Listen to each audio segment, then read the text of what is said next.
Hello and welcome to the Procurement Podcast, brought to you by BizClick and our sponsors for this series, Amazon Business. This is your go-to podcast for all things procurement. If you're ready to move from being a tactical buyer to a strategic leader, you're in the right place. Tune in and together we can build a better bottom line. I'm Aaron McMillan, editor of Procurement Magazine and your host for this podcast series.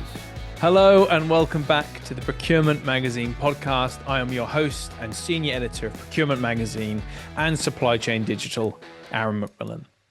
Our guest today is a heavyweight in the procurement world with a track record spanning over a decade across diverse sectors. She's managed over 150 million in spend, navigated critical supply chains through global pandemics, and championed game-changing ESG initiatives. From revolutionizing energy and logistics across Europe to currently leading the accommodation and central procurement function for Parkdean Resorts. She is known for leading from the front with endless positive energy and a passion for building high-performance teams. Please welcome to the Procurement Magazine Podcast, Head of Procurement at Parkdean Resorts, Amey Fairbrother. Hi, Amey. How's it going? Hi, Aaron. Yes, I'm all good. How are you? Yes, I'm not too bad. And thank you again so much for joining us today. I'm really looking forward to our conversation. So before we get started, I just wanted to give you a chance to maybe introduce yourself to the audience and just tell us a bit about yourself. Yeah, so as you mentioned, I'm the head of procurement at Parkdean Resorts. I have worked across a number of industries previously, predominantly hospitality and food and beverage, which is where I found my love for procurement initially. But I, thoroughly enjoy it, thoroughly enjoy buying the diverse categories that I get involved in as well, and the challenges that seemingly face us day to day. What do you enjoy the most about your job? I love the fact that no day is ever the same, and I can get a question for something that potentially I've never even thought of or never even thought we would buy in a million years. Which might be, I don't know, something from, I think previously it was widgety grubs we've had asked for before for some kind of activities, as well as kind of spanning sort of bigger strategy ideas and longer term innovations that take a couple of years to come through. But yeah. It's certainly an interesting career, like you mentioned, but I wonder if you could just take us back to the start. You know, a lot of people say they kind of fall into procurement. Were you the same, or did you kind of always have your eye on a career in this sector? I always wanted to go into procurement right from university. I tried a number of areas, and actually part of my work experience was working as a food buyer for a pub group.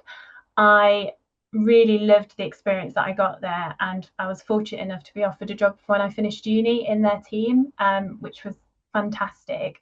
And that's where I really fell in love with basically buying, purchasing and everything that goes with it, and spanning kind of food and indirect procurement, going off into manufacturing for a couple of years, coming back into hospitality, and then finding myself in an area of purchasing caravans. And I'll hold my hands up, and I said this when I started in this business, I'd never been in a caravan until I joined this business, and actually sort of understanding what's involved in it and how it's evolved from what my perception was is incredible. And I just love doing that thing day to day. Being a food buyer for a pub group must have been very interesting. You know, how did that kind of experience shape you into the leader you are today? Well, I thoroughly enjoyed the food sampling sessions that we had. I have to admit. I tried all sorts of weird and wonderful foods, but that's where I started off my understanding of supply chain as well, because quite often in some of these industries, they're not big enough to have a supply chain and a procurement team. You have to know how to do both. I started, particularly as a food buyer, one of the things I had to do was actually work in a kitchen. If I'm going to buy the products that my chefs or the business is using, I need to understand how it gets used, how does it get delivered, and I can then see that full end-to-end process. And that really helped me understand what the teams go through that I'm buying these products for, as well as the customer experiencing it when they're eating it. And that's what I've really taken throughout my career, is understanding that full chain, not just me on a bit of paper or making a phone call or doing a deal. It's actually everything that comes after that, which is, yes, it's a supply chain element, but also the customer experience as well. It can be massively impacted. As you mentioned, you kind of always wanted to go into procurement. You always wanted to work here. Do you think that has given you an advantage, perhaps over kind of your peers who perhaps maybe kind of, a lot of people I speak to say they kind of fall into procurement? Yeah, and you know what, actually, people who fall into procurement, I never find they fall out of it. So once you're here, I think people really do enjoy it.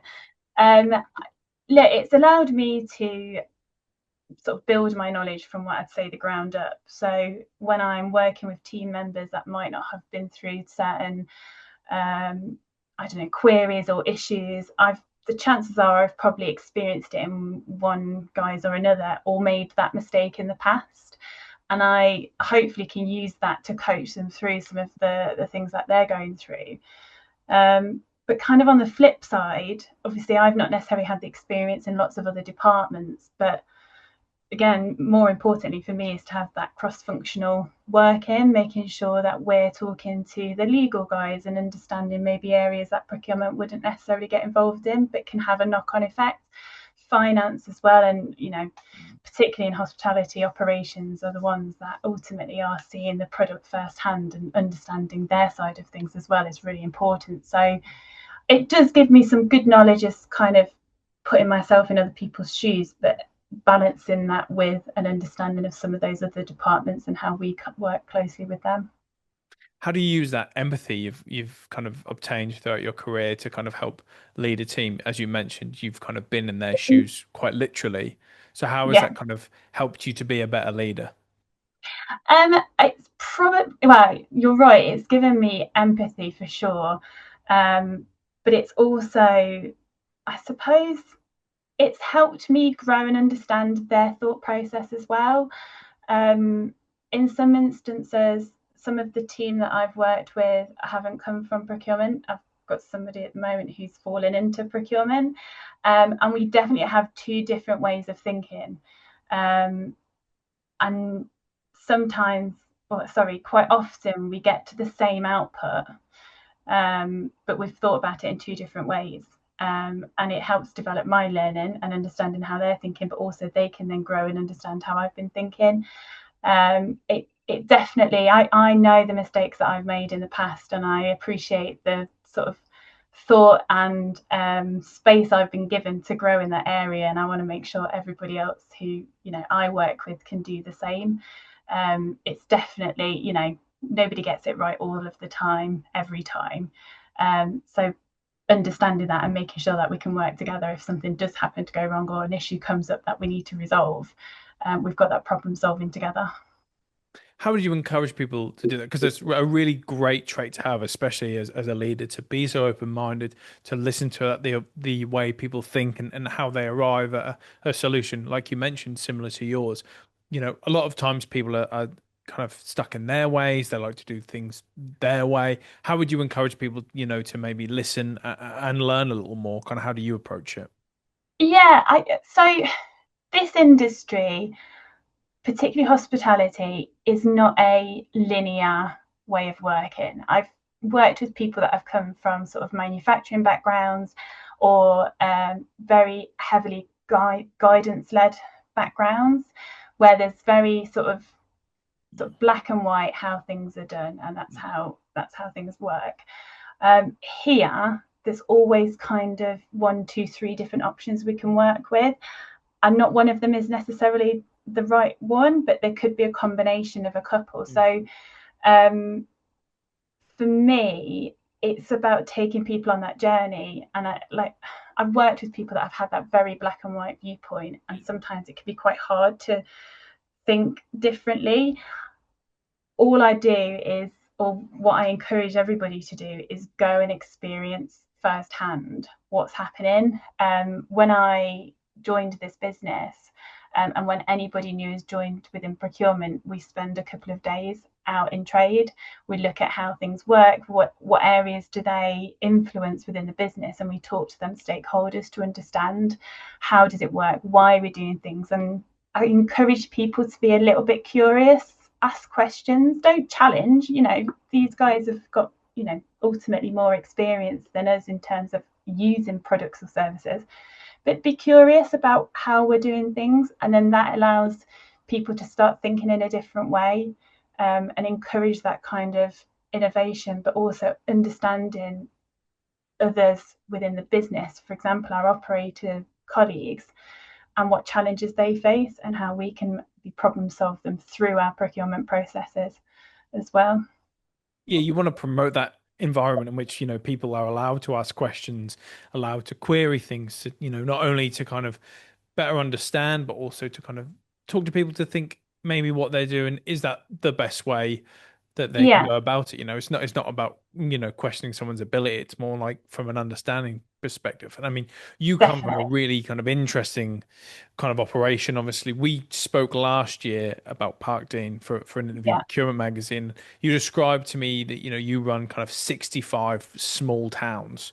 So how does a procurement strategy change when you're acting as a provider for everything from, infrastructure to ice creams across, the whole of the United Kingdom? Yeah, it's one of the biggest learning curves when you work in this business, particularly holiday parks. Hospitality generally has a more kind of concentrated area, which might be food and beverage, whereas, as you mentioned, it's anything and everything that you can possibly think of. And we can't be experts in everything. We would have a team of 300 people if that was the case. It just doesn't work like that. You throw in the fact that we've also got that seasonality challenge as well, and you kind of create this whole, how do you work a strategy? Well, it kind of depends on the area. It depends on the suppliers. We go back to basics really, and even looking at things like the Crowdget model and working out where our suppliers sit, where our supply chain sits. We build the strategies based on business criticality of items and work kind of from there. It's never one strategy fits all, and I don't think it is in any procurement area really. But it's also making sure that we have the flexibility to change given everything that's going on in the world right now. What we thought in January, February coming into this holiday season for 2026 and the deals that we might have had in place have completely changed in some instances, and we've had to adapt to that, and we've had to look at new ways of thinking and new ways of potentially procuring or different products that we thought we were going to buy this year, and it's going to be slightly different. And some people can embrace what I would call a bit of a organized chaos, and some people don't, particularly if you're in that kind of black and white, this is what happens every time and this is how we procure. We have lots of change, lots of challenge, lots of flexibility, and if you enjoy that, then this is absolutely the industry, and having that and embracing it is a challenge. And I suppose strategies in itself can be a challenge just to develop one. Sometimes it's right not to have one in some instances, or have a very short one, to be honest. This podcast is in partnership with Amazon Business. Amazon Business is your one-stop destination for everything your organisation needs. Think of it as the Amazon you already know and love, but specifically re-engineered for the way you work. Amazon Business gives you access to business-only pricing on millions of items and quantity discounts that scale with your growth. It's about spending less time bogged down in those manual tasks and more time on what really matters. So head over to Amazon Business and make the power of Amazon work for you. Yeah, I'm really glad you kind of brought up kind of how your plans have changed this year. Obviously kind of go back a few years after the pandemic and it's kind of lockdown restrictions started to ease. Obviously there was a boom in the United Kingdom with the kind of staycation. People couldn't go abroad, so they holidayed here. Are you seeing kind of a similar reaction given, what's happening in the Middle East, the price of people being warned that, the cost of jet fuel is going up. So perhaps people are parking their, holidays abroad and again, changing to maybe stay in the UK. Is that why you're kind of seeing that change? And then also on that, how do you kind of adapt to work on the fly? Yeah, I mean, yes. I mean, we're hoping that we see that kind of boost, and we've seen that. I mean, we're in half term at the moment, and we're seeing that this week, which is fantastic. The great British weather always helps when you're thinking about staying on holiday in the UK. When it's raining and miserable, you kind of don't think about staying in this country. But when it's like it is right now, yes, I would very much like to be sitting somewhere outside and enjoying the sunshine in this country. You definitely have to flex. And actually, one thing that came up this morning, weirdly enough, having an understanding of certain products. So, as an example, chemicals that we use for swimming pools. Now, we've been looking at supply chain and we've been looking at how we manage that. And again, as a team, we're not specifically experts in every single product we purchase. But you take the great weather that we've had higher occupancy in we get outdoor pools, which means we use more chemicals because there's more people in the pool, which means we get through that quicker. So having that foresight and understanding how products are used, being able to then help forecast based on lead times that you've got, even just weather changes can impact what you do and how you utilize products. And again, it will all be sort of regional based. You wouldn't be surprised to know that we don't have outdoor pools in Scotland, but we do have them on the south coast. And obviously a lot of people have been enjoying them over the bank holiday weekend. But even that kind of forecasting, it's not, although it might be unusual in some industries, in some cases, this is kind of the norm. We know that if it's this kind of weather, this is what we experience, this is how we need to forecast moving forward, and that's how we utilize products. So yeah, it is part and parcel of dealing with this operation. So having an increase in holiday makers and hopefully seeing more people on parks than we've ever seen enjoying holidays, it's all part of it, even down to small things that people might not realize you have to take into account. What's it like for you personally working in such a field where, you know, things can change in an instant, whether it be the weather or stuff going on overseas? What's it like for you? I really enjoy it. I enjoy this organized, chaotic type of environment, I'll be honest. But it's what I've always known. Even going back to my pub days, and I remember we used to talk about carveries, and if it was too hot, carveries would tend, I don't know anybody who would enjoy having a Sunday roast in 33-degree heat. Quite often it tends to be, that's when your market goes down, but then your pubs with beautiful gardens and everybody wants to go outside and sit outside and enjoy a drink or whatever tends to spike. And so I've always seen this kind of flux of change, even down to the weather environment that we're in, and it's just what I've always known. And I think, I'll be honest, I think it would be a little bit boring if it wasn't like that. I mean, you've got to constantly think on your feet, you've got to work with your supply chain. Our suppliers will be well aware of how even small micro events can impact further down the line, because they've been working with holiday parks as well as hospitality industries as well, and they'll be seeing the same changes that we do in some areas. So it's just exciting. I really enjoy it. That's really good. How do you handle the pressure, the stress personally? Because like you said, it can change in a moment's notice. It's organized chaos. So how do you keep yourself, the ability to stay cool under such intense pressure? How do I stay cool and calm? I reflect on maybe where this might have happened in the past, or I've experienced something like it. And I'll be honest, I do use techniques like circle of influence. What can I influence in this situation? What can't I influence in this situation? So how can I do my bit if, for whatever reason, something's not gone quite right, or something's not been delivered that we needed? How can I impact this or minimize impact if something's gone wrong? I've worked with people that get very agitated and sort of panic, and kind of putting things in perspective, looking at what our plan B is. If we've got business continuity plans for key areas, then we're fine. We know what we need to do. You can't plan for every eventuality, but the ones that matter, the ones that are going to stop your business from being able to operate if we don't get that product or service, we know how to deal with it. Outside of that, there are things that we can do which might not be perfect, but will keep us operating and keep the guest impact minimized, or even no impact whatsoever. So it's just, again, I think there's a little bit of experience in there from my side. This will be my 9th holiday season.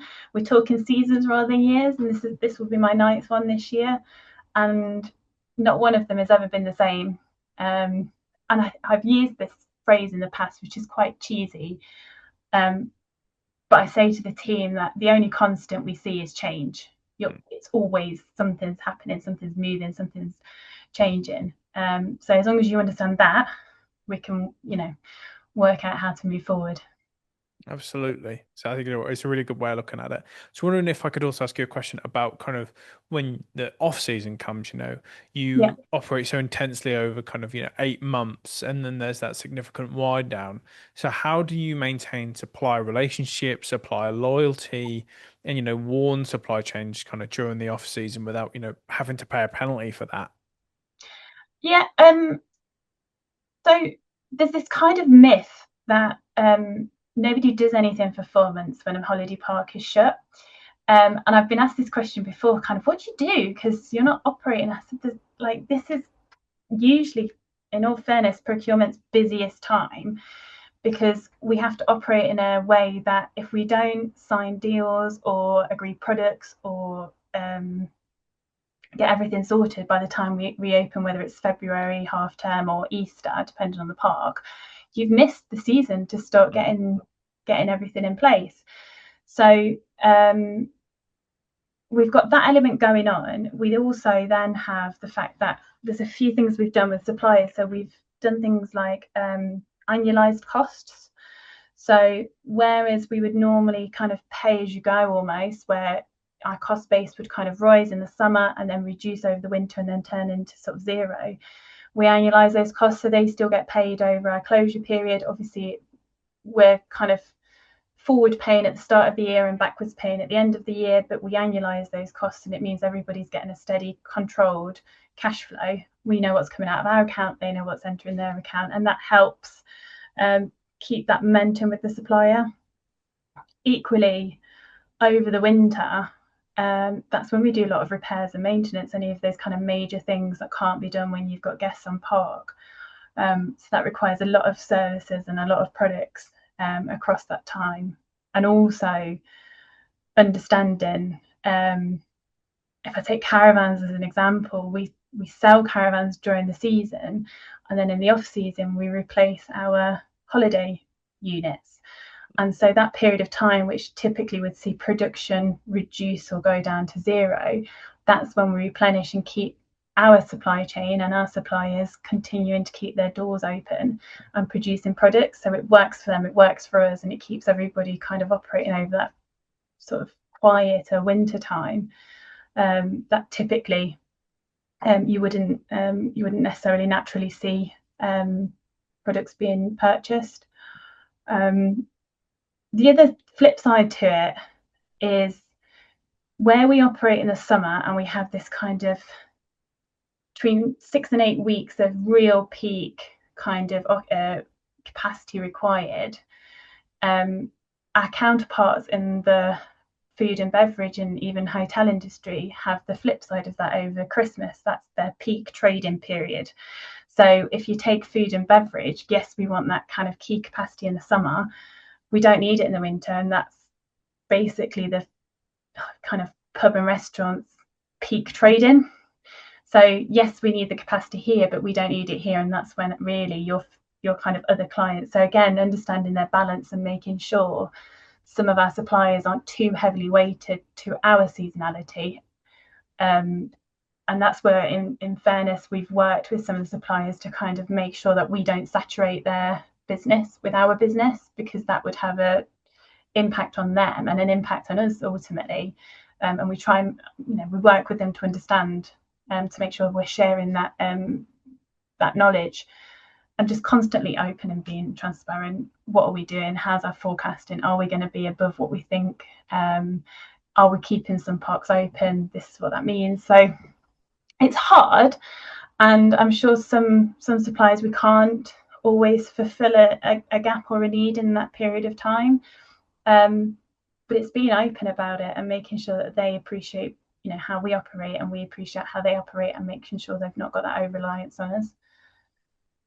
Yeah, you talked a lot there about your supplier partnerships and kind of how they work, the positives, the open communication, that transparency. Would you say that transparency is the most important factor when it comes to making a partnership work?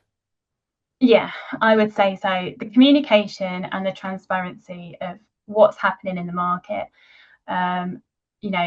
Our industry has massively fluctuated over the kind of last six years, I would say, and making sure they understand how we're operating as a business, what we're doing to, encourage customers, and therefore what that impact might have on them.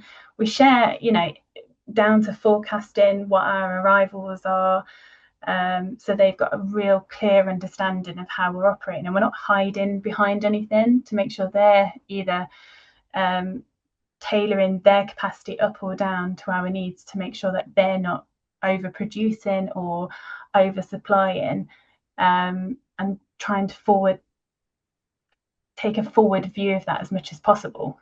If we hide it, it doesn't help anybody. It doesn't help our supply chain, and it doesn't help us being able to make sure we get the products when we need them at the right time.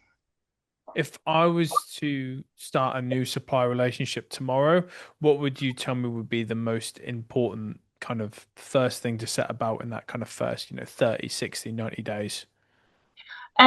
So my first piece of advice would be to understand us as a customer. And I always take or try and meet my suppliers on a holiday park. So I take them around. Some of them might have been on holiday with us in the past and talked about it.